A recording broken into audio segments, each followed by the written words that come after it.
பாருங்க, கடவுள் என்ன முடிவு பண்ணார்? வயிற்றிலே கருவை சுமக்கிற உரிமையை யாருக்கு கொடுத்தார்?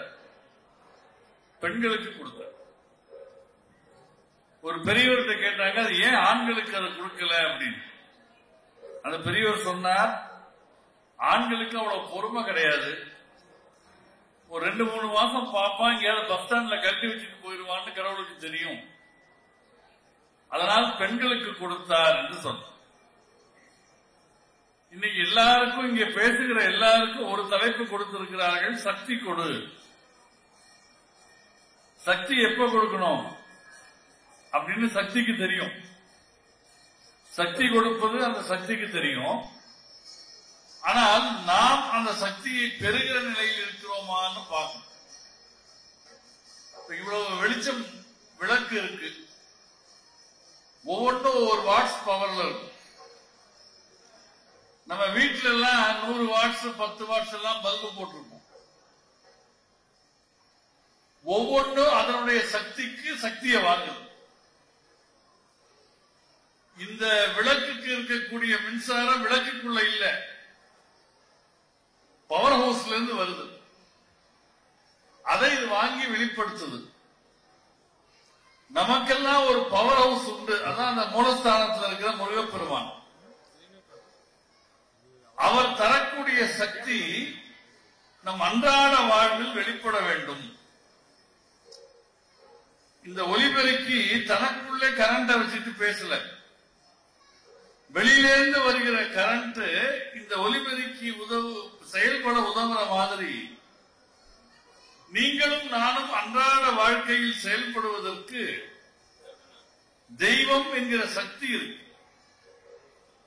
அதனால்தான் எல்லா உயிரிலும் கடவுள் இருக்குன்னு சொன்னாங்க. நம்ம யாரையாவது பார்த்து வணக்கம் சொல்லணும், என்ன காரணம்? இந்த குழந்தைகள்லாம் இருக்கிறாங்க, அவங்க எல்லாம் வணக்கம் சொல்லி பழக்கம் இருக்கான்னு தெரியல. எல்லாம் ஹாய் பாய் அப்படி போயிடுவாங்க.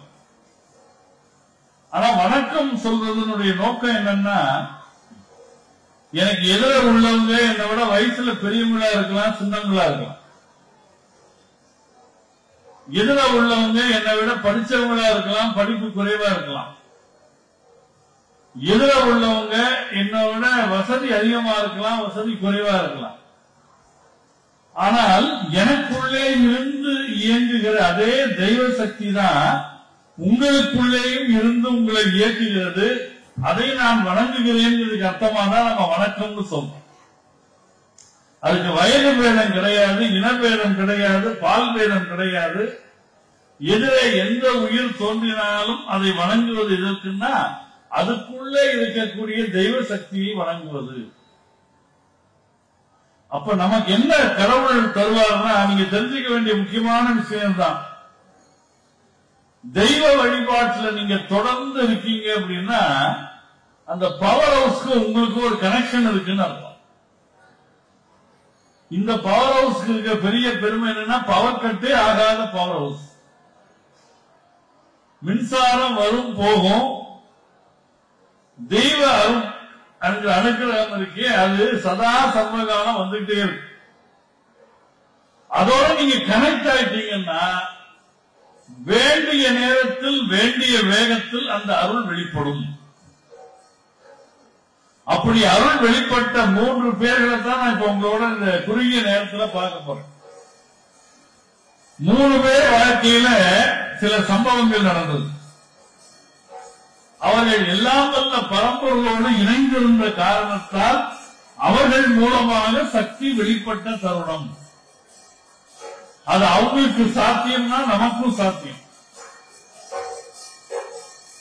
ஒருவர்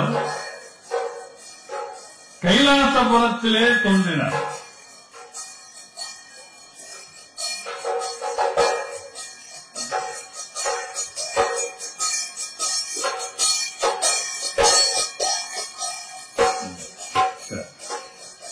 திருநெல்வேலி பக்கத்துல கைலாசபுரம் ஊர்ல ஒரு குழந்தைய அவதாரம் பண்ணார்.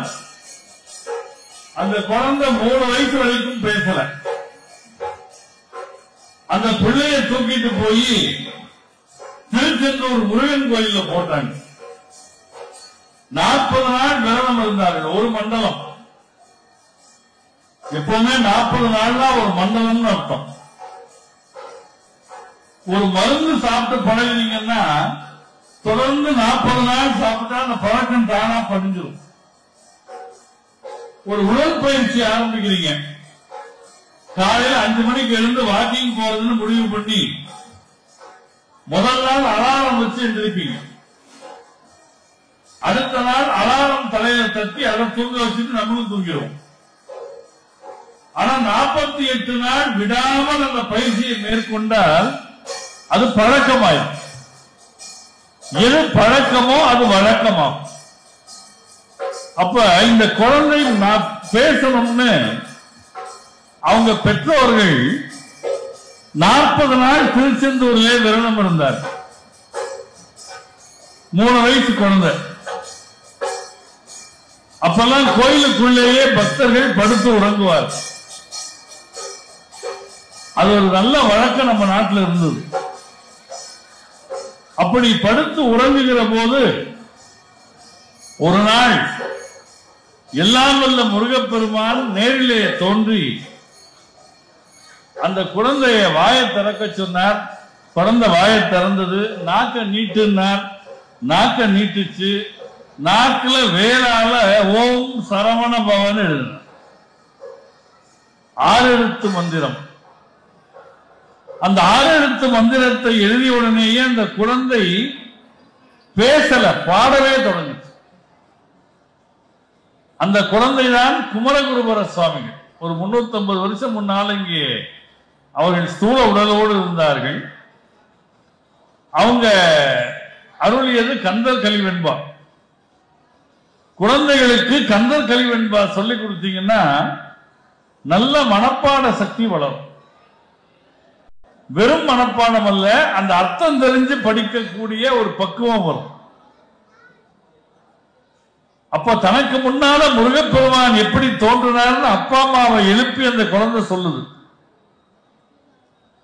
பச்சை மயில் வாகனமும் 12 திண்தோளும் அச்சம் அகற்றும் அயில்வேலும். முருகப்பெருமான் பச்சை மயில் வாகனத்தில் வந்தார். 12 தோள்களோட வந்தார். அவர் கையில் நம் பயத்தை எல்லாம் போக்கக்கூடிய வேலாயுதம் இருந்து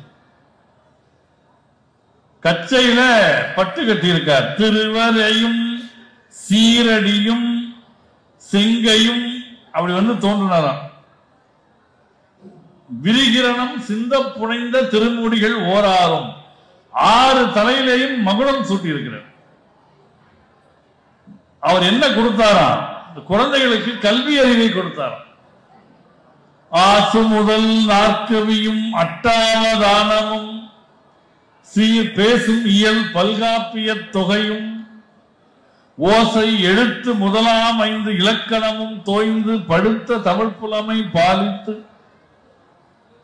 சார், ஒரு காலத்துல உடல் வலிமைதான் சக்தி என்று இருந்தது. மசில் இஸ் பவர் அப்படின்னாங்க. அதுக்கப்புறம் நிறைய பணம் சேர்த்து வச்சா அது பெரிய சக்தின்னு நினைச்சாங்க. Money is power. ஆனா என்றைக்கும் நிலையான உண்மை எதுன்னா உடல் வலிமையை விட பண வலிமையை விட அறிவு வலிமை உயர்ந்தது. Knowledge is power. இந்த காலத்துல ஏதாவது ஒரு கேள்வி கேட்டா கூகுளை தட்டி பதில் தேடுறாங்க. பழனி ஆண்டவர் மாதிரி அவருக்கு கூகுள் ஆண்டவர்னே பேர் வச்சிருக்கிறாங்க. ஆனா அந்த ஆண்டவர் என்ன பண்ணுவார்னா வேண்டியது வேண்டாது எல்லா குப்பையும் கொண்டாந்து கொட்டுவார். இப்ப கூகுள் என்பது என்ன? மனிதன் தன்னுடைய முயற்சியால் சேகரித்த தரவுகளை ஒரு குப்பை வண்டி மாதிரி கொண்டாந்து கொட்டும். எது நல்லது எது தீயதுன்னு அது சொல்லாது. ஆனால் அறிவை பயன்படுத்தினால் எது நல்லது எது தீயதுன்னு நமக்கு புரியும். அதனால் இந்த கந்தர் கலிவெண்பா படிச்சு குழந்தைங்களுக்கு படிக்க வச்சீங்கன்னா அவர்களுக்கு கல்வி அறிவு வளரும். அந்த குழந்தைகளை இன்னும் நெறிப்படுத்துவதற்கு இன்னொரு படைப்பை குமரகுருபர சாமி கொடுத்தார். அவர் இங்கிருந்து புறப்பட்டு காசி போனார். அங்கே ஒரு நவாப் ஆட்சி பண்ணிட்டு இருந்தார். நவாப்னா முஸ்லிம் அரசர். நமக்கு தெரிஞ்ச நவாப்லாம் நவாப் ராஜமாணிக்கம். அவர் வேஷம் போட்டதுனால அந்த பேர் அவருக்கு. அந்த முஸ்லிம் அரசர் உருது தான் பேசுவார், இவருக்கு தமிழ் தான் தெரியும். அப்ப அவர்கிட்ட போய் எப்படி பேசுறது?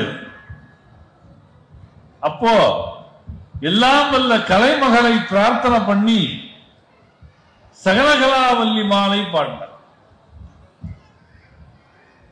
மண்கண்ட வெண்குடை கீழாக மேற்பட்ட மன்னரும் என் பண்கண்ட அளவில் பணியச் செய்வாய் அப்படின்னார். ஆட்சி புரியக்கூடிய ராஜா என் தமிழை கேட்டது எனக்கு பணியணும்னு கேட்டார். கலைமகள் ஒரே இரவில் அவருக்கு உருது மொழி பேசுகிற வல்லமையை கொடுத்தாள். இப்ப ராஜாவை பார்க்க போகணும்னா பொடிநடையா போக முடியாது, காவல்காரர்கள் உள்ளே விட மாட்டார்கள். அதனால எனக்கு ஒரு வாகனம் வேணும்னு கேட்டேன். நான் இப்ப தங்கி இருக்கிற ஹோட்டல்ல இருந்து கோயிலுக்கு வரணும்னா ஸ்ரீதர்கிட்ட சொன்னா ஒரு கார் அனுப்புவார். குமரகுருபரசாமி கலைமகள்கிட்ட கேட்டார், எனக்கு ஒரு வாகனம் வேண்டும், நான் அந்த வாகனத்துல போனா ராஜா பதறணும். கலைமகள் அருளால் அவருக்கு சிங்க வாகனம் கிடைச்சது. ஒரு சிங்கத்தின் மேல் ஏறிக்கொண்டு போனார். எப்பவுமே கவிஞர்கள் படைப்பாளர்கள் சிங்கத்தை பார்த்தெல்லாம் விலங்கு பார்த்தெல்லாம் பயப்பட மாட்டாங்க. அதுக்காக நீங்க என்ன கூட்டு போய் சிங்க கூட்டில் அடைச்சிடக்கூடாது, நீங்களும் கவிஞர் தானே அப்படின்னு. பொதுவா மகா கவிகள் அப்படி. பாரதியார் அவர் குடும்பத்தோட திருவனந்தபுரத்துக்கு ஒரு கல்யாணத்துக்கு போனார். அவங்க உறவினர்கள் எல்லாம் வண்டி கட்டிக்கிட்டு திருவனந்தபுரம் மிருக காட்சி சாலைக்கு போனாங்க. மிருக காட்சி சாலைனா குழந்தைங்களுக்கு புரியாது, ஜூ, வண்டலூர்ல இருக்கிற ஜூ மாதிரி. இவரெல்லாம் கேலி பண்ணி வண்டியிலேயே ஏத்தல. யார? பாரதியார். பாரதியார் மனைவி மகள்லாம் வண்டியில போறாங்க, பாரதியார் பின்னால நடந்தே போறார். அங்க போய் ஒவ்வொரு மிருகமா தொட்டு தொட்டு பார்க்கிறார். கடைசியில சிங்க கூண்டு வந்துச்சு. பாரதியார் நான் உள்ள போய் சிங்கத்தை தொடணுங்கிறார். அவர் சொன்ன தோரணையில அந்த காவல்காரர் கூண்டை திறந்து விட்டார், உள்ள போயிட்டார். பாரதியார் மனைவி மகள்லாம் பதறி போயிட்டாங்க, சிங்க கூண்டுக்குள்ள போயிட்டாரு. அவர் மனைவி செல்லம்மாள் பாரதி பின்னால கட்டுரையில எழுதினாங்க, நான் இப்ப கடவுளை பிரார்த்தனை பண்ணேன். என்ன பிரார்த்தனை பண்ண தெரியுமா? கடவுளே அந்த மிருகத்துக்காவது நல்ல புத்தியை கொடுன்னு பிரார்த்தனை பண்ணேன். அவங்க கணவருக்கு எப்படி நல்ல புத்தியை கடவுளுக்கு கொடுப்பாரோ இல்லையோ, அந்த சிங்கத்துக்கு நல்ல புத்தியை கொடுன்னு பிரார்த்தனை பண்ணாங்களாம். ஆனா இவர் என்ன பண்ணாரு? உள்ள போய் மிருகராஜனே, நான் கவிராஜன் வந்திருக்கிறேன், எங்கே கொஞ்சம் கர்ஜனை பண்ணுனாராம். அது அப்படியே கர்ஜனை பண்ணுச்சான். அப்புறம் தான் இவர் பெருமை எல்லாருக்கும் தெரிஞ்சது. அந்த மாதிரி குமரகுருபரசாமி அந்த நவாபிடம் பேசுவதற்கு ஒரு சிங்க வாகனத்திலே போனார். நீங்க இன்னைக்கும் காசி போனா பார்க்கலாம், காசி திருமணம் அங்க ஒண்ணு இருக்கும் கங்கை கரையிலேயே. அதை உருவாக்கியவர் குமரகுருபரசாமி. அவர் உருவாக்கினதுதான் திருப்பனந்தாள் மடம், தமிழ் வளர்த்த திருப்பனந்தாள் மடம். அதுக்கெல்லாம் அவர் தான் குரு முதல்வர். அப்போ ஒரு சகலகலாவல்லி மாலை பாடினார். சகலகலாவல்லி மாலை பாடிய போது அவர் கேட்ட இடங்களை எல்லாம் அந்த அரசன் கொடுத்தார், நவாப் அரசன் கொடுத்தார். அப்ப இவர் ஒரு எளிய கவிஞராக மட்டும் இல்ல, தெய்வத்தோடு தொடர்புல இருந்ததால் அந்த சக்தி அவருக்கு வந்தது. எங்க அவருக்கு மட்டும்தான் வருமானா? இப்ப நமக்கு எல்லாமே வரும். ஒண்ணும் இல்லை, ஒரு குறிப்பிட்ட நேரமாவது பக்தி பண்ணணும், மனசு அலைபாயாம பக்தி பண்ணணும். ரொம்ப நேரம் முடியலையா, ஒரு அரை நிமிஷ நேரம் பண்ணுங்கிறார் அருணகிரிநாதர். சரண கமலாலயத்தை அரை நிமிஷ நேரம் மட்டில் தவமுறை தியானம் வைக்க அறியாத சட கசட மூட மட்டி தன்னைத்தானே சொல்லுகிறார். அவர் எப்பவுமே அருணகிரிநாதர் முருகன் நினைப்பிலே இருந்தவர். ஆனா நம்மளுடைய நிலைமையை அவர் அப்படி பாடுறார். எப்பவுமே நீங்க கலெக்டர் ஆபீஸ்க்கு எல்லாம் போனீங்கன்னா பத்திரம் எழுதி கொடுக்கிற ஒரு ஆள் இருப்பார். உங்களுக்கு என்ன பிரச்சனைன்னு அவர்கிட்ட சொன்னா அவர் எழுதி கொடுப்பார் பத்திரத்துல. அதுக்குதான் வேல்யூ. நீங்க எவ்வளவு படிச்சிருந்தாலும் நீங்க எழுதிட்டு போறதுக்கு வேல்யூ கிடையாது. கவர்மெண்ட் சீல் கிடையாது அதுல. அப்போ உங்க பிரச்சனைய அவரு பத்திரத்தில் எழுதுவார்.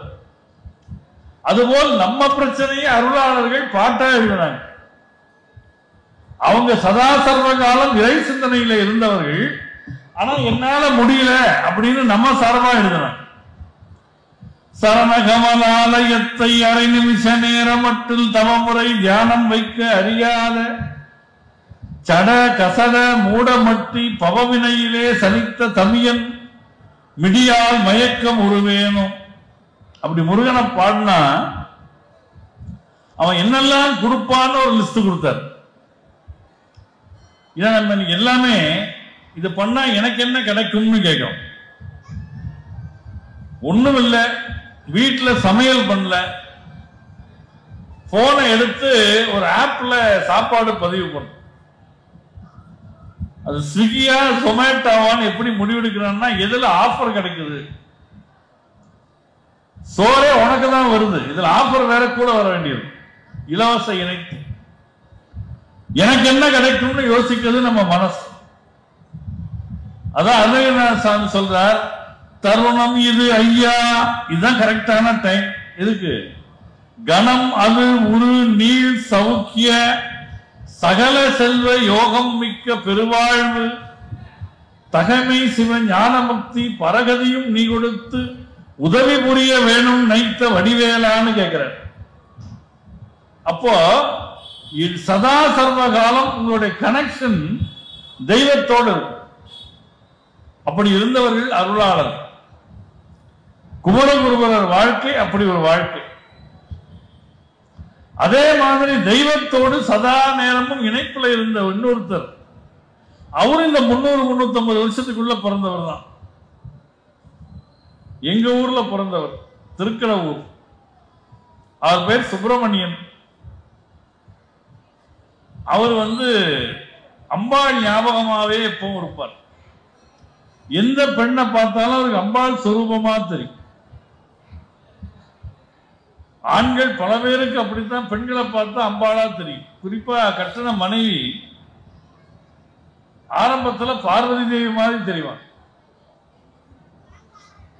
சில பேர் கொஞ்ச நாள் கழிச்சு பத்திரகாளி மாதிரி தெரியும். இவருக்கு எந்த பெண்ணை பார்த்தாலும் அபிராமி சொரூபம்னு கும்பிடுவார். இந்த மாதிரி சின்ன பொண்ணு வந்துச்சுன்னா பாலா வடிவம். ஒரு சற்றே வளர்ந்த இளம் பெண் வந்தா வாழை வடிவம். அது அவருடைய இயல்பு. எப்பவும் அந்த தெய்வீக சிந்தனையிலே இருக்கிறதுனால ஒரு நிதானம் இல்லாம இருப்பார். அதுக்கு வேற காரணம்னு பல பேர் ஊர்ல கதை பரப்பி விட்டாங்க. இவர் ஏன் இப்படி இருக்காருன்னா இப்படி எல்லாம் சொல்லிட்டாங்க. ஆனா அவருக்கு இருந்தது ஒன்னே ஒண்ணுதான், அம்பாள் பக்தி. ஒரு நாள் தை அமாவாசை. அந்த அமாவாசை நேரத்தில் 2ஆம் சரபோஜி மகாராஜா திருக்கடவூர் பக்கத்தில் இருக்கக்கூடிய பூம்புகாரிலே நீராடி விட்டு தரிசனத்துக்காக திருக்கடவூர் வர்றார்.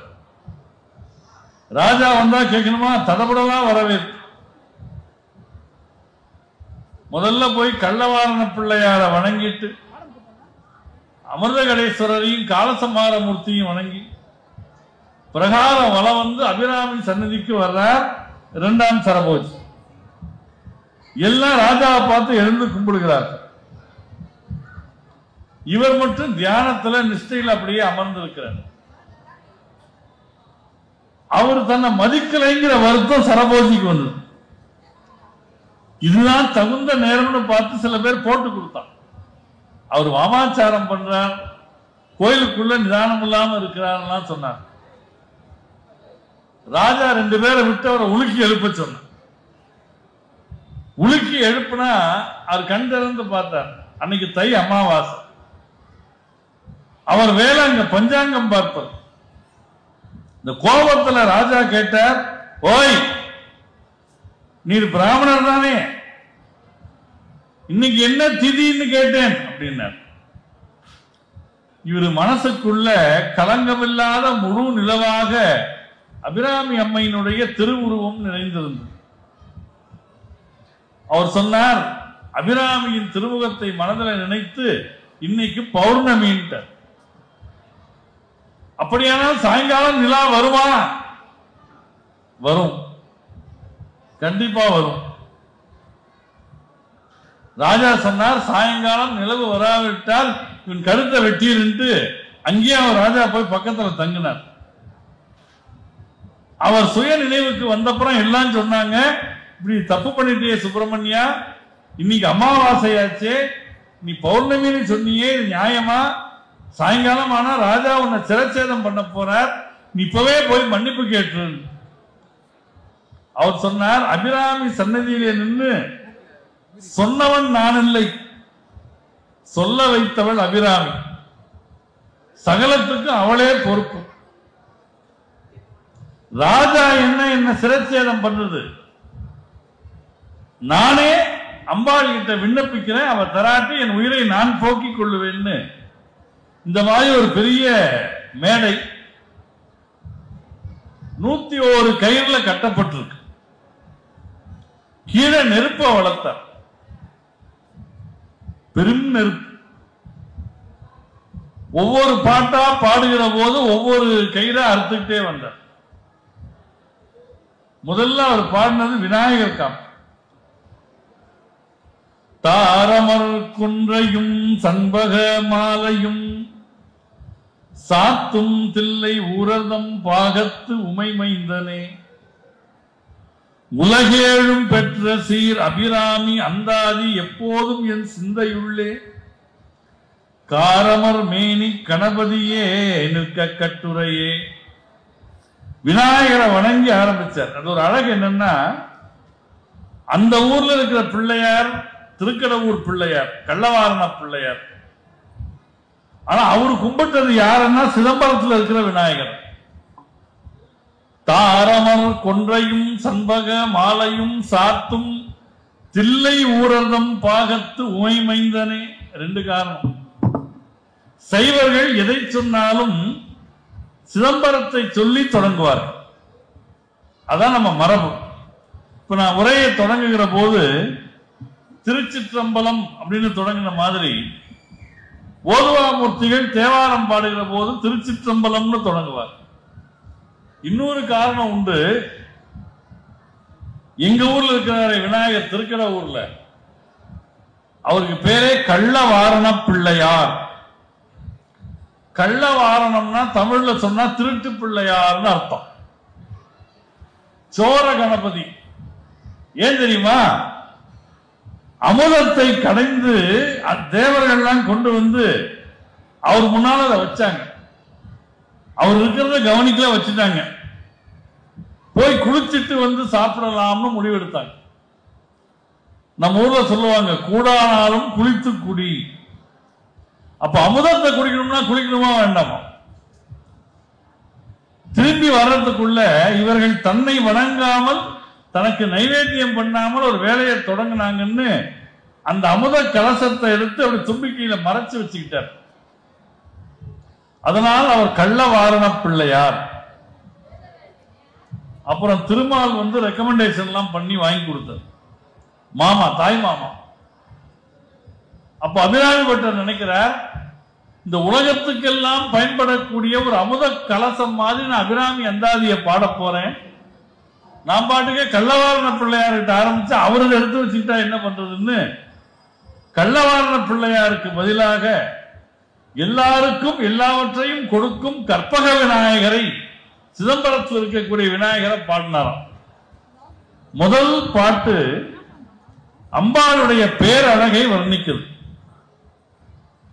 உதிக்கின்ற செங்கதிர் உச்சி திலகம் உணர்வுடையோர் மதிக்கின்ற மாணிக்கம் மாதுளம் போது. அம்பாளுடைய நிறம் எப்படின்னா உதித்து கொண்டிருக்கிற சூரியன் போல் உதய செங்கதிர் போல் இருந்ததாம். நீங்கள் சூரியன் கதிரவன் உதிக்கிற போது கண்ணால பார்க்கலாம். யாராவது சூரியன் அழகை ரசிக்கிறேன்னு மதியம் 12 மணிக்கு உச்சிவானத்தை நிமிர்ந்து பார்க்க முடியாது. அதன் உதயம் அழகு, அஸ்தமனம் அழகு. சூரியன் உதயமாவது போல் அம்பாளுடைய திருமேனி இருக்கிறது. உதிக்கின்ற செங்கதிர். அந்த மேனி நிறம் எப்படி இருக்கு? வெறுமனே திலகம்னு சொல்லல, உச்சி திலகம். பெண்கள் தங்களுடைய வயிற்றிலே வைக்கக்கூடிய திலகம் இருக்கு இல்லையா, அந்த நிறத்தில் இருக்கு. நான் இருக்கிற தாய்மார்களுக்கு வேண்டி கேட்டுக்கிறேன், நீங்க இனிமே குங்குமம் வைக்கிற போது அது வெறுமனே குங்குமம் சூடுகிறோம்னு வைக்கப்படாது. எல்லாம் வல்ல பராசக்தியினுடைய பாதங்கள் உங்கள் தலையிலே பதிந்திருக்கிறதுங்கிற உணர்வோடு அந்த குங்குமத்தை வைக்கும். உச்சி திலகம் உணர்வுடையோர் மதிக்கின்ற மாணிக்கம். இறை உணர்வு உள்ளவர்களால் மதிக்கப்படுகிற மாணிக்கம் போன்றவள் அபிராமி. மாதுளம் போது. மாதுளம் பூ மாதிரி இருக்கலாம்.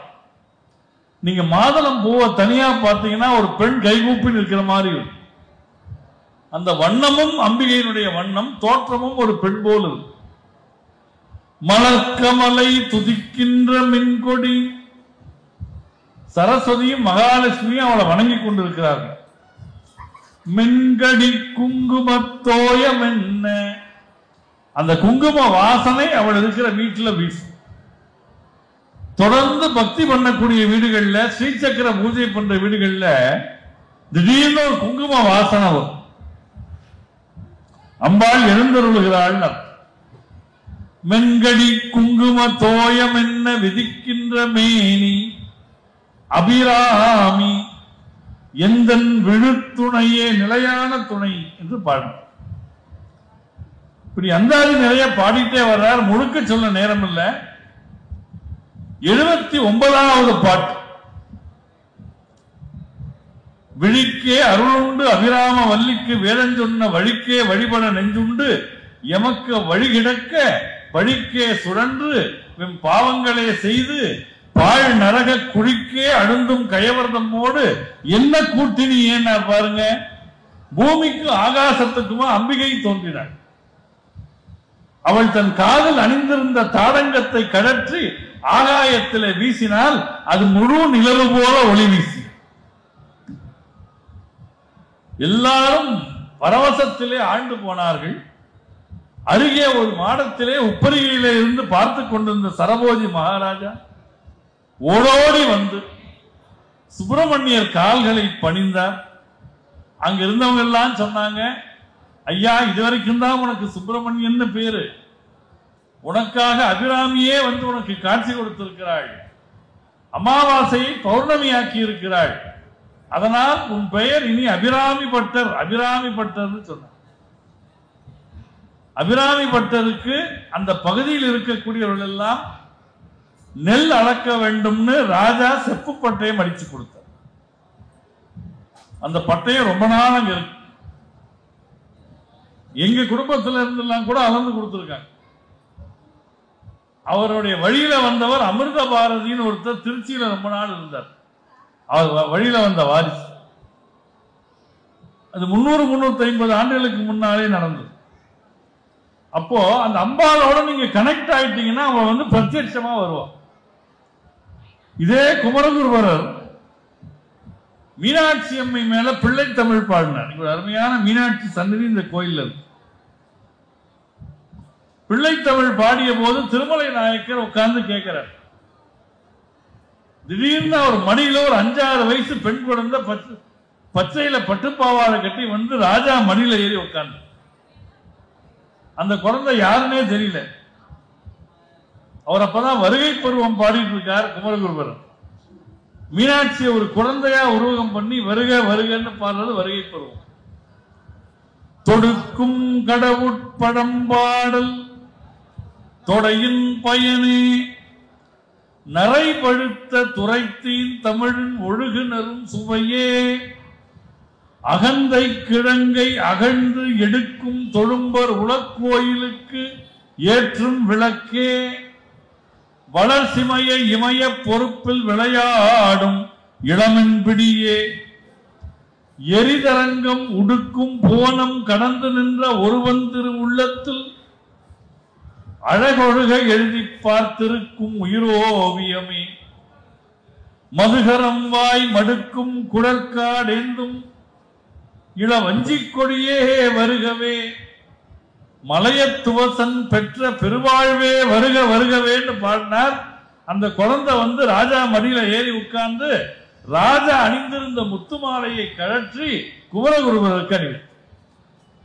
எல்லாம் வல்ல மீனாட்சி அங்கே குழந்தை வடிவத்தில் எழுந்தருளினார் பிள்ளை தமிழ் பாடினதனால்.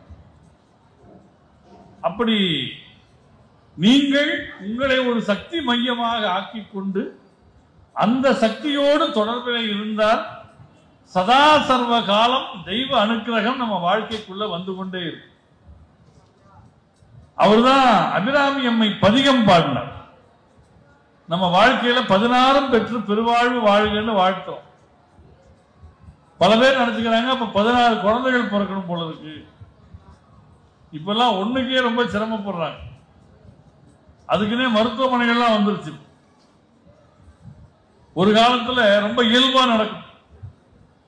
ஒரு கிழவி ஒரு கல்யாண வீட்டுல நின்றுட்டு சொல்லிச்சான், அடுத்த நாள் தான் கல்யாணம், முதல் நாள் வரவேற்பு. இந்த பாட்டி சொல்லுச்சு, என்ன அநியாயம் பாரு, இன்னும் தாலி கூட கட்டல, அதுக்குள்ள மேடையில நின்றுக்கிட்டு வரப்போற புருஷங்கிட்ட இழைஞ்சு இழைஞ்சு பேசிட்டு இருக்கான். நாங்கெல்லாம் அந்த காலத்துல எங்க வீட்டுக்காரர் முகத்தை நிமிர்ந்து பார்க்க 4 வருஷம் ஆச்சு, அதுக்குள்ள 3வது பையன் பிறந்துட்டான். நாங்க முகத்தை நிமிர்ந்து பார்க்கவே 4 வருஷம் ஆச்சு, 3வது பையன் பிறந்துட்டான். அப்பெல்லாம் வீடுகளில் குழந்தைகளுக்கு பஞ்சம் கிடையாது. அப்போ குழந்தை பேரு அல்ல 16 பேர்கள் வாழ்க்கையில வரும். அந்த 16 பேர்கள் என்னன்னா பல பேருக்கு சொல்ல தெரியாது. அத ஒரே பாட்டுல அபிராமி பட்டர் சொன்னார். நான் ஒவ்வொன்னா சொல்றேன், நீங்க விரல் விட்டு எண்ணி பாருங்க, 16 வரும். கலையாத கல்வியும் குறையாத வயதும் ஓர் கபடு வாராத நட்பும் கன்றாத வளமையும் குன்றாத இளமையும் கழுப்பிணி இல்லாத உடலும் சலியாத மனமும் அன்பு அகலாத மனைவியும் தவறாத சந்தானமும் தாழாத கீர்த்தியும் மாறாத வார்த்தையும் தடைகள் வாராத கொடையும் தொலையாத நிதியமும் கோணாத கோலும் ஒரு துன்பமில்லாத வாழ்வும் துய்யனின் பாதத்தில் அன்பும் தான் 16 பேர். உதவி பெரிய தொண்டரோடு கூட்டு கண்டாய் அலையாடி அரிதுயிலும் மாயனது தங்கையே ஆதி கடவுரின் வாழ்வே அமதீசர் ஒரு பாகம் அகலாத சுகபாணி அருள்வாமி அபிராமியேன்னர். இந்த பாட்டை தினம் பாராயணம் பண்ணுபவர்களுக்கு வீட்டிலே 16 செல்வங்கள் நிலைத்தது. நீங்க அபிராமி அந்தாதிலாம் மந்திர வலிமை வாய்ந்தது. நான் இதே மேடையில பேசுறப்போ 2 வருஷம் முன்னால சொன்னேன். இப்ப புதுசா சில பேர் வந்திருக்கிறதுனால உங்களுக்கு மறுபடியும் சொல்றேன். ஒரு நடுத்தர வயசு தாண்டினாலே எல்லாரையும் டாக்டர் வாக்கிங் போக சொல்லுவார். என் நண்பர் பேராசிரியர் ஞானசம்பந்தன் கூட சொன்னார், காலையில ஷூவை மாட்டிட்டு வேகமா புறப்படுறாங்க, எங்க போறாங்கன்னு தெரியல, மறுபடியும் வீட்டுக்கே வந்துடுறாங்களே. ஒரு 40 நிமிஷம் நடக்க சொல்லுகிறார். நம்ம என்ன பண்ணுவோம், அந்த 40 நிமிஷம் யாராவது ஒரு 4 நண்பர்களை கூட்டிக்கிட்டு செய்திகள் வாசித்துக்கிட்டே போவோம். அன்னைக்கு வந்த செய்தியெல்லாம் பேசிக்கிட்டு ஒரு நடமாடும் மாநாடு மாதிரி போவோம். அப்படி போகக்கூடாது. மனசுக்குள்ள ஏதாவது ஒரு அஃபர்மேஷன், அதை திரும்ப திரும்ப சொல்லணும். மேலை நாடுகள்ல அஃபர்மேட்டிவ் ஸ்டேட்மெண்ட்ஸ்க்கு ரொம்ப டிமாண்ட். நீங்க 40 நிமிஷம் நடந்து போகிற போது எனக்கு இதெல்லாம் கிடைக்கணும், எனக்கு இதெல்லாம் கிடைக்கணும் நீங்களா சொன்னா போதாது. அது தெய்வ அருள் பெற்றவருடைய வாசகமா இருந்தா சொல்லும். நான் உங்களுக்கு ரெக்கமெண்ட் பண்ற பாட்டு அபிராமி அந்தாதியில 52வது பாட்டு. உங்களுக்கு அந்த பாட்டு முழுக்க இப்ப ஃபாலோ பண்ண முடியாட்டி மனசுல ஞாபகம் வச்சுக்கோங்க. 52வது பாட்டு. அந்த 52வது பாட்டை நீங்க மார்னிங் வாக்கிங் போற போதோ ஈவினிங் வாக்கிங் போற போதோ திரும்ப திரும்ப மனசுக்குள்ளேயே சொல்லிட்டு இருக்கு. அம்பாளை வழிபடுபவர்களுக்கு என்னெல்லாம் கிடைக்கும்னு ஒரு லிஸ்ட் கொடுக்கிறார். நான் முதல்ல பாட்டை சொல்றேன், அப்புறம் அதை இன்னைக்கு ஏற்ற மாதிரி அர்த்தம் சொல்றேன். வையம் துரகம் மதகரி மாமகுடம் சிவிகை பெய்யும் கனகம் பெருவிலை ஆரம் பிறை முடித்த ஐயன் திருமணையால் அடித்தாமரைக்கு அன்பு முன்பு செய்யும் தவமுடையார்க்கு உளவா ஆகிய சின்னங்களே. 7 சின்னம் சொல்றார். முதல்ல வையம். வையம்னா என்னது? பூமி. உங்களுக்கு சொந்தமா நிலம் வாங்கக்கூடிய வசதி உண்டாது. இன்னைக்கு ரியல் எஸ்டேட் போற போக்குல ஏதோ ஒரு 7 சென்ட் இருந்தாலே பெரிய விஷயம். ஆனா நிலம் வாங்குகிற வாய்ப்பு வரும் வையம். துரகம் மதகரின்னு 2 சொன்னார். துரகம்னா குதிரை, மதகரினா யானை. இப்ப இதை கேட்கிறவங்களுக்கு எல்லாம் ஒரு பயம் வந்துடும். ஏன் சார் இந்த பாட்டை நாங்க தினம் சொல்லி எங்க வீட்டுக்கு குதிரையும் யானையும் வந்துச்சுன்னா யானையை கட்டி யார் தீனி போடுறது அப்படின்னா, நீங்க என்னைக்குமே பெரியவங்க சொன்னதை உங்கள் வாழ்க்கைக்கு ஏற்ப கொஞ்சம் டீகோட் பண்ணி பார்க்கணும்.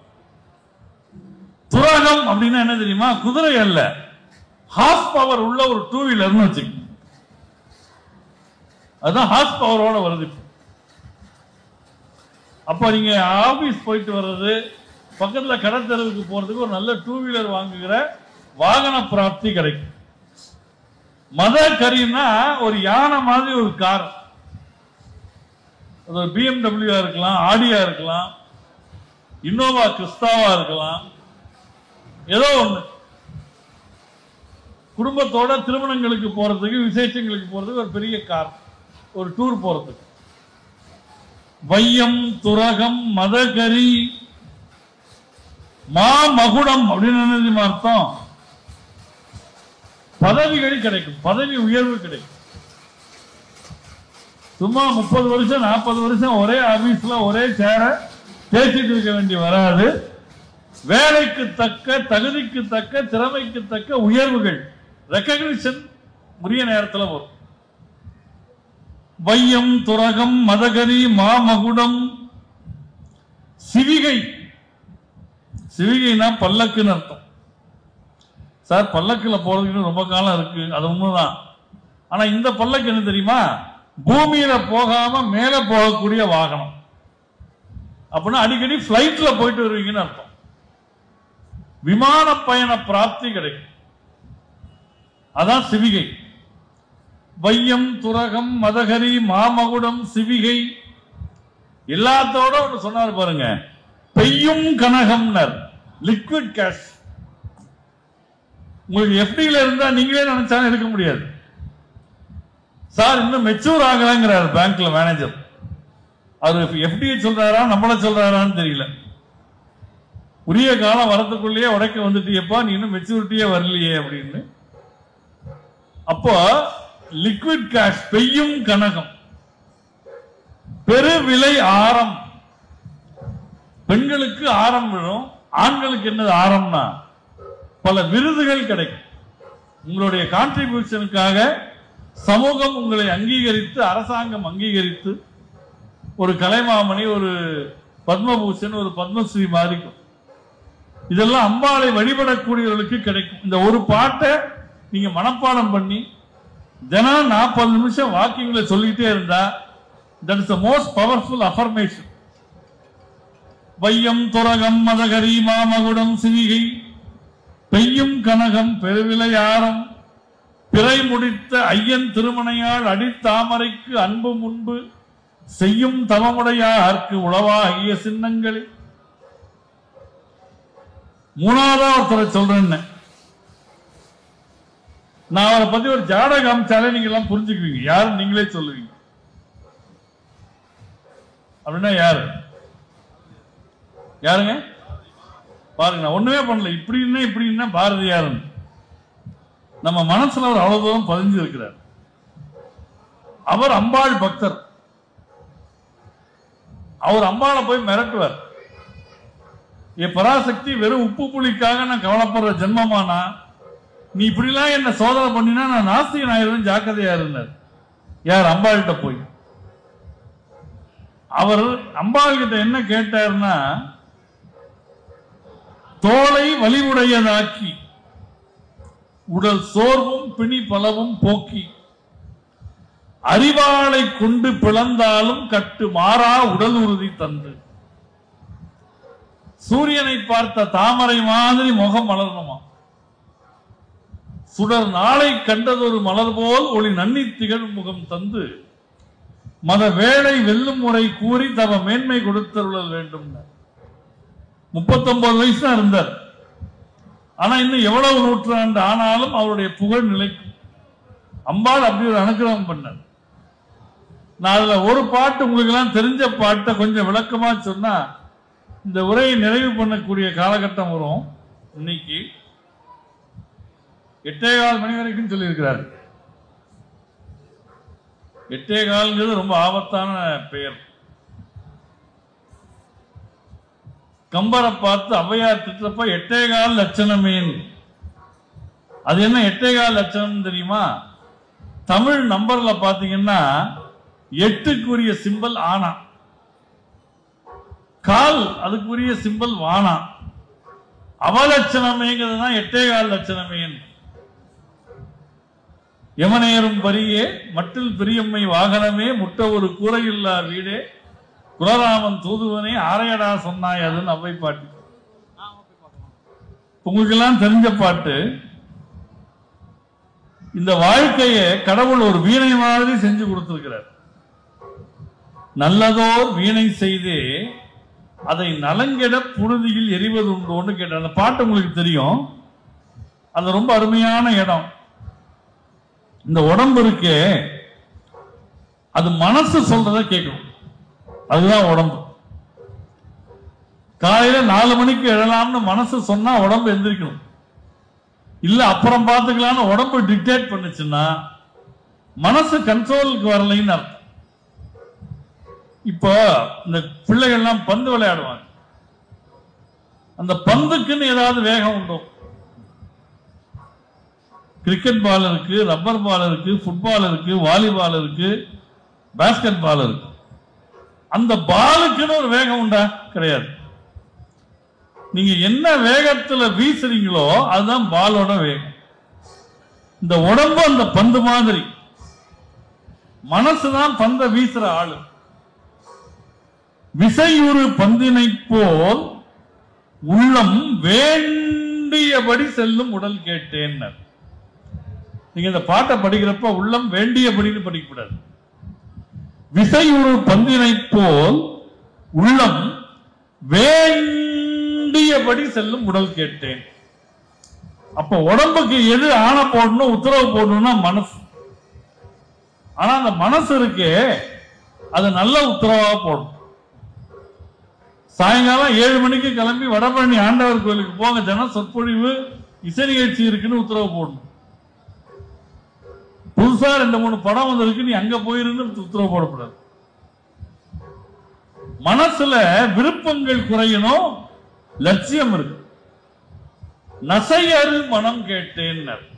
விருப்பங்கள் இல்லாத மனம். நித்தம் நவம் என சுடர் தரும் உயிர் கேட்டேன். உயிர் ஒளி வீசுற உயிரார். அது மட்டும் இருந்தா போருமா? இந்த மனசுக்கு எவ்வளவு பக்குவம் வரணும் தெரியுமா? தசையினை தீச்சுடினும் சிவசக்தியை பாடும் நல் அகம் கேட்டேன். உடம்புல நெருப்ப வச்சு சுட்டாலும் ஐயோன்னு அலறப்படாது. பராசக்தி அப்படிங்கணுமோ. இப்போ இத கேட்டார்ல பாரதியார், அவருக்கு அது கிடைச்சுதா அப்படின்னு கேட்டா கிடைச்சதுன்னு நான் சொல்லுவேன். இப்ப நீங்க கேட்கலாம், உங்களுக்கு எப்படி சார் தெரியும் அப்படின்னா, அதுக்கு வேற ஒரு பாட்டுல விளக்கம் சொல்றார். நீங்க இந்த நடுத்தர வயசுல நிறைய பேர் இருக்கிறீங்க, வயசானவங்கன்னு சொன்னா கோச்சுக்குவீங்க, அதனால நடுத்தர வயசுன்னு சொல்றேன். இந்த நடுத்தர வயசுல இருக்கிற நமக்கெல்லாம் தெரியும், நாம படிக்கிறப்ப அந்த குமுதம் பத்திரிகை, விகடன் பத்திரிகை எல்லாம் வரும். அதுல குமுதம் பத்திரிகையில் என்ன பண்ணுவாங்க, ஒரு மூக்க க்ளோஸ் அப்ல போட்டு இது எந்த நடிகையின் மூக்குன்னு கேட்போம். பொது அறிவு வினா. 46ஆம் பக்கம் பார்க்க, நம்மால் உடனே 46ஆம் பக்கத்துக்கு போவோம். அங்க போனா இன்னுமா தெரியவில்லை, 63வது பக்கத்துக்கு வாங்க. அங்க போனா யாரோ ஒருத்தங்க போட்டோ போட்டு இவங்க மூக்கு, இவரும் ஜென்ம சாவல்யம் அடைஞ்சு அப்பாடான ஒரு தீர்வுக்கு வருவார். அந்த மாதிரி உடம்பிலே நெருப்பை வைத்து சுட்டாலும் நான் கடவுளை பாட வேண்டும் பாரதியார் கேட்டாரு. அது அவருக்கு கிடைச்சுதான்னா வேற ஒரு பாட்டுல சொல்றாரு. அருமையான பாட்டு. காக்கை சிறகினிலே நந்தலாலா